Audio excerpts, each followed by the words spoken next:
Wusstet ihr, dass sich heute etwa 10% der Deutschen vegetarisch ernähren? Rund 15 Mal mehr Menschen als noch in den 80er Jahren. Gut 1% sind sogar Veganer und verzichten auf jegliche Tierprodukte. Für die Mehrheit der Deutschen gehören tierische Produkte wie Eier, Wurst, Milchprodukte und Fleisch aber nach wie vor zu den Grundnahrungsmitteln. Die überwältigende Mehrheit, 88%, gibt in Studien an, tiefer in die Tasche greifen zu wollen, wenn die Tiere dafür besser gehalten werden.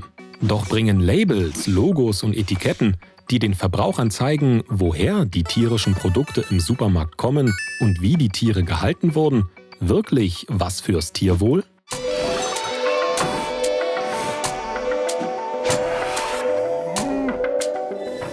Schon seit 2004 gilt innerhalb der EU eine Kennzeichnungspflicht für Eier, die Verbraucher direkt im Laden kaufen können. Der Haltungscode auf dem Ei zeigt an, aus welchem Land es stammt und wie die Hühner gehalten wurden. Bio, Freiland, Boden oder Käfighaltung. Das ist ziemlich übersichtlich und hat zu einem Umdenken beim Eierkauf geführt. Heute werden kaum noch Eier aus Käfighaltung angeboten. Beim Fleisch sieht das anders aus. Die vielen verschiedenen Nutztierarten und Haltungsformen machen die Sache viel komplexer. Eine gute Übersicht für die Verbraucher, die beim Einkauf ein Bild über die verschiedenen Haltungsformen gibt, fehlt bisher. Tierwohl-Label haben bislang am Kaufverhalten kaum etwas ändern können und Biofleisch ist weiterhin ein Nischenprodukt. Aber die skandalösen Zustände in den Schlachtbetrieben haben zuletzt den Druck auf die Politik erhöht. Es muss endlich etwas getan werden. Eine Kommission mit Vertretern aus Landwirtschaft, Verbraucherverbänden, Tierschutz, Handel und Wissenschaft hat einen Fahrplan erarbeitet, wie tiergerechte und umweltverträgliche Haltung schrittweise in die Praxis umgesetzt werden soll. Dafür ist einiges nötig. Landwirte müssen zum Beispiel ihre Ställe umbauen, wofür sie Planungs- und finanzielle Sicherheit brauchen.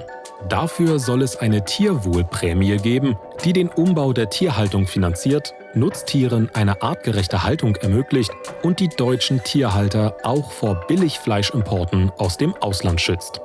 Mit rund 40 Cent pro Kilo Fleisch und Wurst, 15 Cent pro Kilo Butter und Käse und 2 Cent pro Liter Milch wäre das möglich.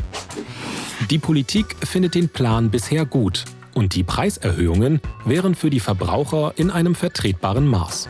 Die Preiserhöhung soll schließlich eine Garantie sein, dass es den Nutztieren damit deutlich besser ginge als zurzeit. Den Konsum und Verzehr von Fleisch und Wurst zu reduzieren, kommt auch der eigenen Gesundheit zugute. Ein Label allein verbessert die Lebensbedingungen unserer Nutztiere noch nicht. Die Politik muss dafür Anreize schaffen, die auch in der verarbeitenden Industrie umgesetzt werden. Zuletzt entscheiden die Verbraucher durch ihr Kaufverhalten mit.